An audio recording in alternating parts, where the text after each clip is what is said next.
Scott Wright, draftcountdown.com. The combine is over. Now, we talked to Scott about a week ago about the prospects here. Now, how has things changed for these guys since this? And there was a local guy, Pete Thompson, who might have been one of the stars of the weekend. You like to see that. The local guys make a name for themselves. Look, we all remember Mike Mamula, right? Yeah. Sometimes the combine is just that, fancy numbers, right? But at the same time, there are people whose stock can improve. Well, the local guy that we're talking about is Mike Gesicki from Yes. Penn State. Thanks, Pete. I laid that one on the tee for Sorry, you. did not realize you wanted me to name him. Thought No, let's just keep him nameless. Well, I did.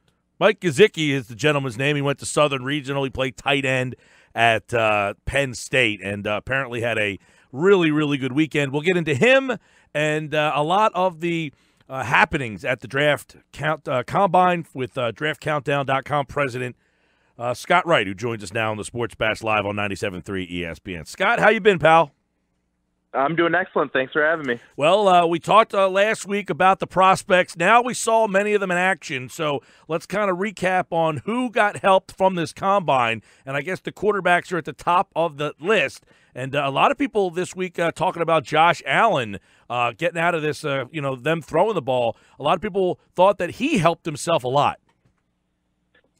Yeah, Josh Allen from Wyoming continues to gain momentum towards potentially being that number one overall pick. Had a really strong performance at the Senior Bowl, especially at the end of the week with his showing in the game, and then spun the ball really well at the scouting combine, which is to be expected. That's what he does best, especially when there's no defense to worry about. So Josh Allen, there's no question he's a top of the draft talent, but overall, I don't read too much into the on the field workouts with the quarterbacks because, like I said, they're in shorts, throwing against air. I just can't fathom changing or altering my grade based on that when it's initially based on many hours of reviewing the actual game tapes, because guys can do workouts. You think back to Tim Tebow, remember how he was going to change his throwing motion, but ultimately when the real bullets are flying, they revert. So I rely on the game tape.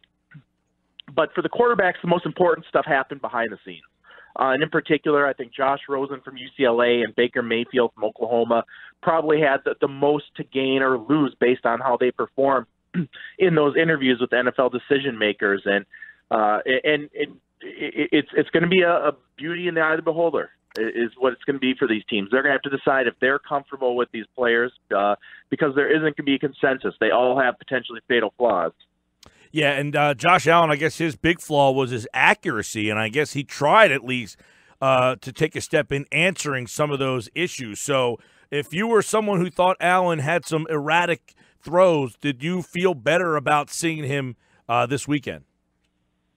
Yeah, he looked better, but once again, I go back to there was no defenses to throw against, and it's just a completely different ball game when the real bullets are flying. So Josh Allen is always going to impress in a workout setting because he's exactly like you want to draw up a franchise quarterback. He's a big, strong-arm guy.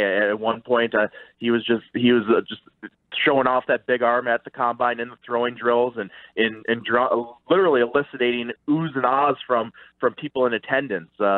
So he can spin the ball. There's no question about that.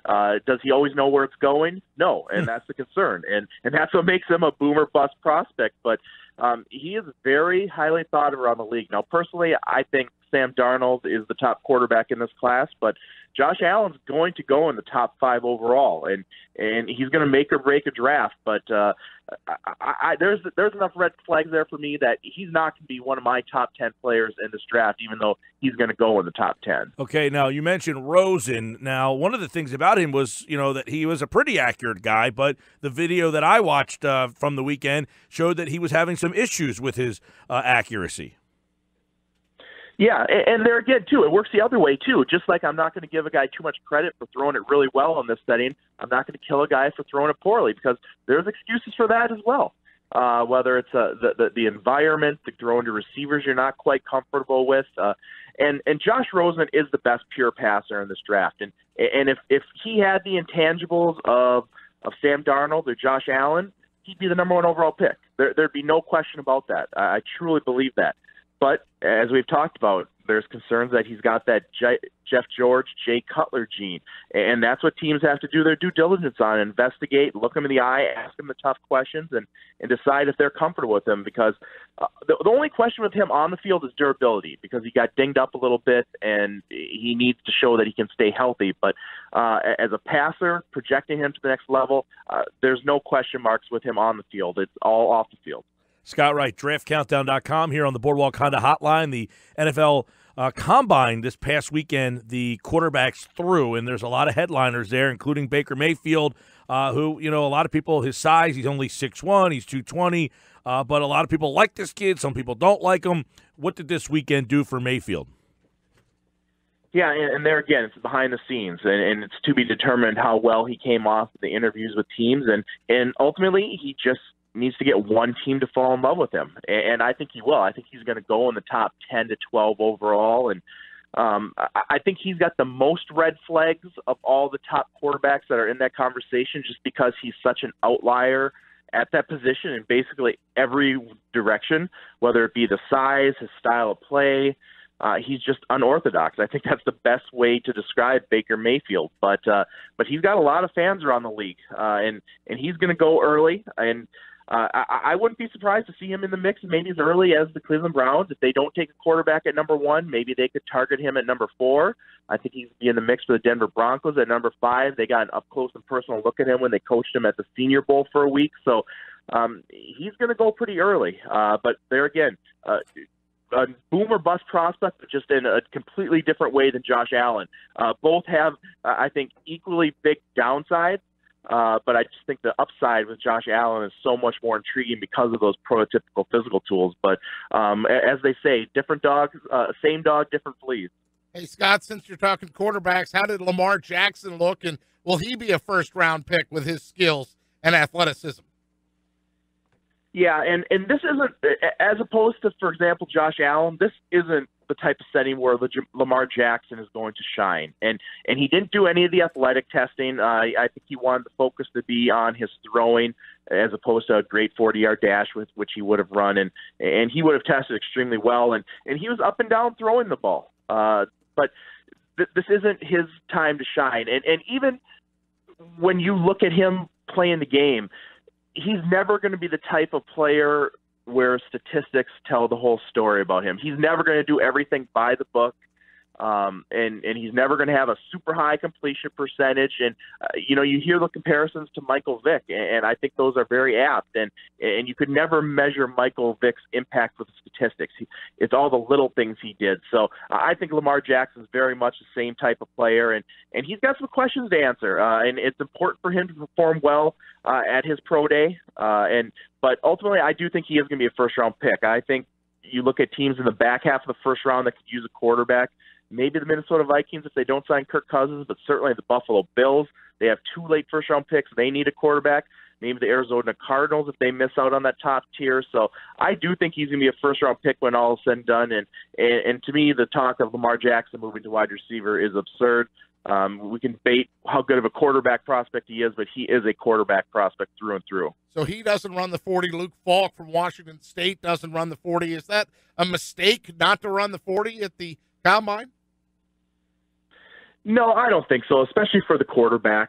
And we know what type of athlete Lamar Jackson is. Like I said, we knew he was going to test extremely well if he did go through all of those workouts. So I don't think that's an issue. But for some guys, it's a concern. And I think the spotlight was on Sam Darnold from USC, who ran and did all of the athletic testing, but he did not throw. He was the only one of the top quarterbacks not to throw. So you didn't get that apples-to-apples comparison between him and Allen and Rosen and Mayfield. But there again, I think it gets overblown. In perfect world, we'd love to see all of these guys compete and go against each other. But every year there's a top quarterback that doesn't work out, and the storyline is he going to fall in the draft? Is this going to hurt him? It doesn't. It really doesn't. I think they even showed during the scouting combine coverage back to 2004, and Eli Manning didn't throw. Ben Roethlisberger did. Eli Manning was the number 1 overall pick. Ben Roethlisberger was just outside the top 10. So I think Sam Darnold's going to be just fine, but he definitely puts more eggs in that basket for his pro day. He needs to come through with a strong performance because now he's putting it all on that. Scott, since we're talking the different events at the Combine and the different things they take part in, which quarterback stat do you think the NFL teams, take the most stock in, and which one out there do they have the most forgiveness? Like, we're not really going to worry about that, right? Yeah, and it's really tough with the quarterback position when you're talking about stats because they can be very misleading, especially when you talk about completion percentage nowadays. So many of these offenses are set up for these quarterbacks to be successful. They're dinking and dunking, showing all these throwing a lot of high percentage passes that kind of inflate that number. So it's really difficult with quarterbacks to identify one statistic as the be all and end all. I think the one scouting combine, not necessarily related to the quarterback position, but just all positions in total. The three cone doesn't get really talked about, but historically, you look at guys who perform well in the three cone drill, and they end up having great careers in the NFL. So I think that's the number, and I posted all three cone results on my website for every position. You can go through, they're in sortable tables, and you can see who performed really well this year. But that's a position you go back and look at the greats in the NFL, the J.J. Watts, the Julio Jones. Those guys tested extremely well in that three-cone drill that really factors in not only your speed, but your agility, your quickness. It kind of distills it all into that one number. So I guess that would be the result to kind of keep an eye on beyond the usual, the 40-yard dash, the vertical jump, the bench press reps. Scott Wright, draftcountdown.com, taking a look at the quarterbacks from the weekend there, but there were some really good performances, including a local kid at tight end, Mike Gesicki here, who, man, we watched him play basketball here, and the guy would just dunk all over the place on people. He was an excellent volleyball player. We always knew he was a tremendous athlete. I guess the Combine proved that to be correct. Yeah, Mike Gesicki, I think, was clearly one of the stars of the 2018 Scouting Combine. And I won't bore you with all of the numbers I could read off, but I'll just kind of put in perspective. Basically, only two other tight ends, since they've been keeping track of this the last 20 years or so, have put up similar types of workouts, and they both went in the first round. It was Vernon Davis and Dustin Keller. So Mike Gesicki, he was already in the mix to be the first tight end off the board. I believe my pre-combine rankings, I had him as my number 2 tight end. I thought he was a top 50 pick, but he's still right in that mix, and I wouldn't be shocked if he snuck into the back end of the first round. And he's got some deficiencies as a blocker, but that's what you're going to draft or pay him to do. He's going to be a dynamic pass-catching threat, very productive in that regard in college. And the thing that struck me, too, with seeing him at the Senior Bowl, just tremendous ball skills. Really is going to be a threat in the red zone. He has a 40-plus inch vertical leap. He can really go up, and on those 50-50 balls, on those fades in the end zone, he's going to win a lot more than he loses. So I think that's where his real value is going to be. But clearly one of the stars, and he's going to be one of the top 2 or 3 players off the board at his position, and maybe late in the first round. So Scott Wright's with us. Draft Countdown as the NFL Combine is in the books. Yeah, I mentioned Mike Mamula when you were first coming on, Scott, not to say that Gesicki will be a bust, but is this the kind of performance that can make him maybe go from a round 2 pick to a first-round pick? Yeah, and I think that's where the teams have learned, whereas Mike Mamula, he jumped multiple rounds based on his workout. Gesicki, maybe he jumps from the 50th pick to the 30th pick, and there was already a very slim difference between being the 30th and 50th pick. So really what you see, I think, with the Scouting Combine and these workout results is you get jockeying within the tiers. You very rarely do you see a guy go from a 7th-round pick to a 3rd-round pick, but you might see him go from a 4th to a 3rd or a 3rd to a 2nd, things of that nature. So there's slight adjustments within the tiers, but very rarely do you see anybody make a huge leap. And often if that happens, it's just because we were a little behind the NFL and the media, and we're just a little late on the uptake. Well, he's an interesting guy because you mentioned maybe a good pass catcher, might need to work on his blocking. Big guy, 6'6", 247 pounds. So, I mean, he's a big guy, but in today's game, like the Eagles, a guy like Zach Ertz, he's not a great blocker. They have Selleck who kind of blocks. I've heard some comparisons to Ertz. I've heard some people say that he's kind of in the Gronk mold. When you watch him play and see him, is there a guy in the NFL that you would compare Gesicki to? Yeah, I think Zach Ertz is a really good one. Kobe Fleener might be another one, who was, I believe, an early 2nd-round pick when he came out. So I think he's that type of player.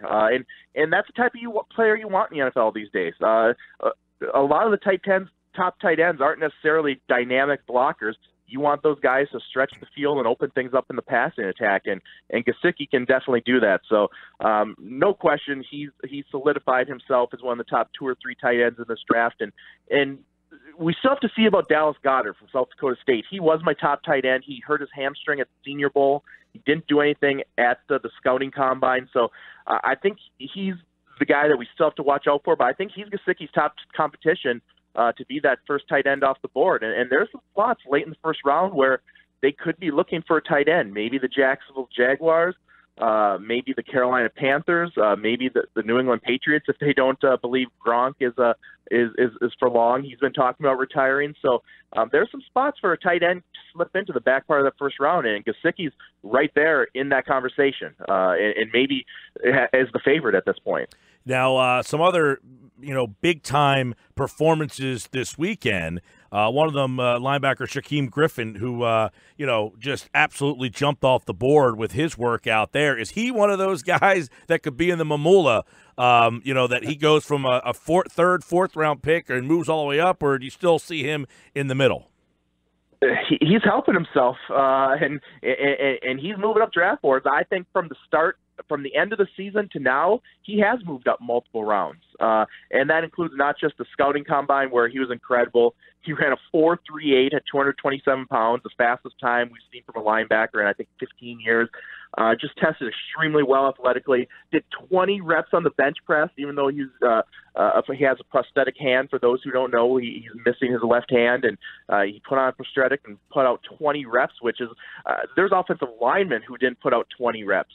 But then also at the Senior Bowl, he showed he could get done on the field as well, and that he could play with the big boys. And very rarely has there been a prospect that I've personally rooted for more than Shaquem Griffin. I'm just a huge fan of his, and I think Phil Savage put it best at the Senior Bowl that his floor is that of a backup linebacker and special teams ace, and I'm not going to bet against him. I think he's firmly in that middle round mix right now. I had him as a 4th or 5th rounder prior to the scouting combine. I was a fan of his before, and I wouldn't even be shocked now if he sneaks into the back end of the top 100. Ultimately, I think he goes early on day 3, but no question, from where he started a few months ago to where he is now, he's improved his stock by multiple rounds. Hey, Scott, is Minkah Fitzpatrick from Alabama going in the top 5, and is he a hybrid like Malcolm Jenkins? Because we saw him play both corner and safety in college. Yeah, and that's the debate, and that's the exact comparison I've made for Minkah Fitzpatrick at the next level is Malcolm Jenkins, who started out his pro career as a corner, eventually moved inside to safety, and has had a really, really good NFL career. And the thing with Minkah Fitzpatrick is not only the versatility, the physical tools, he's a tremendous athlete, but also just gets raves for his intangibles. Nick Saban cannot say enough about him. So he's going to be a top 10 pick, probably top 5 overall, but certainly top 10. He's the best defensive back in this draft, whether you consider him a cornerback, whether you consider him a safety. I got him as a safety, but it really is semantics. He is a queen in that secondary that you can move him all around to take advantage of his skill set and get the best matchups. And I've had him going number 4 overall to the Browns in my last couple of mock drafts, but there's plenty of potential landing spots for him in that top 10. And I think his absolute floor would be the Tampa Bay Buccaneers at number 7, and I doubt he even gets that far. He's Scott Wright, draftcountdown.com on the Boardwalk Honda hotline. Sean Payton said that he thinks Saquon Barkley is the best running back prospect in 25 years. We know he had a great week at the Combine. As this thing kind of maps out with Cleveland in the position they're in with 1 and 4, if you're the Cleveland Browns, do you legitimately think about taking him number 1? I think he's got to be in the conversation. I think you have to discuss it. I just have a hard time doing that, knowing you can get good running backs later on. And every year we see an example of that. Last year it was Alvin Kamara, Kareem Hunt, and that's not to take anything away from Barkley. I agree with that. He is a special prospect at the position, and we've had some good ones lately. And I put him just behind Leonard Fournette, and I think he's a better prospect than Todd Gurley and Ezekiel Elliott were coming out. And he tested like the freak we thought he was at the scouting combine. He ran a 4.4 flat at 6 foot and 233 pounds. He has a 41-inch vertical leap and 29 reps on bench press, just an incredible physical specimen.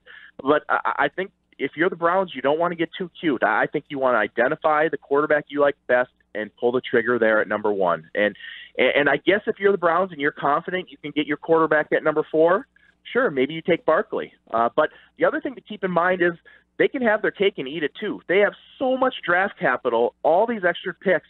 They could move up from 4 to, say, number 2 with the Giants. I think both the Giants and Colts would be open to moving down a little bit. They could have the quarterback and Barkley if they want to. So the Browns are in a pretty envious position here, but the most important thing is figuring out which is the quarterback, because it doesn't matter how good of a running back Barkley is. He could be a Hall of Famer. He's not going to get them where they want to go until they get a quarterback. Yeah, and the one thing, too, is, with 1 and 4, I guess you're right. If they have a guy that if they like 2 or 3 guys, and it's like, you know what, I'm okay getting any one of these 3 guys, you go in a different direction at number 1 unless there's one guy that you definitively like better than the other guy.